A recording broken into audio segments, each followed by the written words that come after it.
e-commerce geeches community is an invaluable resource for me. In fact, I go as far to say that it helps me make day-to-day decisions. It's a community based on good humour and humility and experience, and I often turn to it when I'm stuck or need advice, and sometimes I turn to it just because I want to have a good giggle. Did it feel like a day off? Good question. Actually, yes, it did. It did. It was nice to be amongst kind of like-minded people struggling with the same constraints and problems. So I think it was a very positive day, lots of good conversations and lots of good takeaways. It was a pleasure to come on stage and have a conversation with Corinne, who I'll probably call a friend now. Possibly, yeah. About a friend. The talk was really interesting. We were coming up with 10 of the 100 points that were part of the agenda today. And it was an opportunity for people to really understand the full extent of risk management.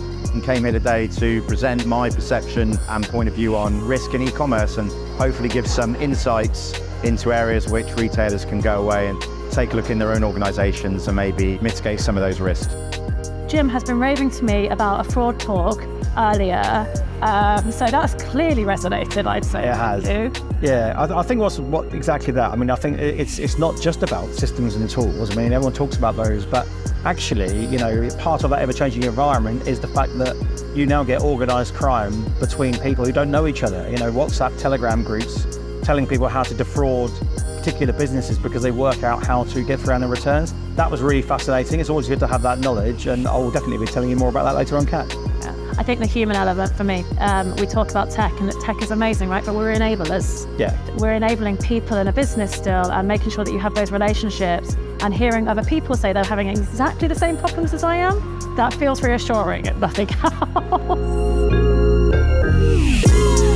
The one tip I would give about driving digital would be to ask questions to your customers. For me, this is the simplest, cheapest way to drive growth. I think what's important and what's been discussed actually today in the panel was all about data, and I think we sit into a lot of data and take what we need to take and make sure we are definitely showing the right product to the right customer at the right time, making sure they find what they need and what they want.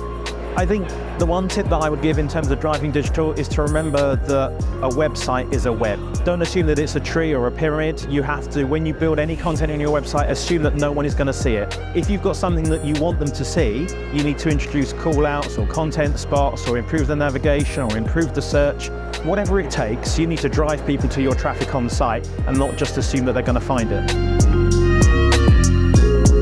I find these types of events incredibly useful. Sometimes we can be a bit complacent and inward-looking in our own businesses. I think there's great humility here, great generosity of spirit, and really great just to hang out with my peers.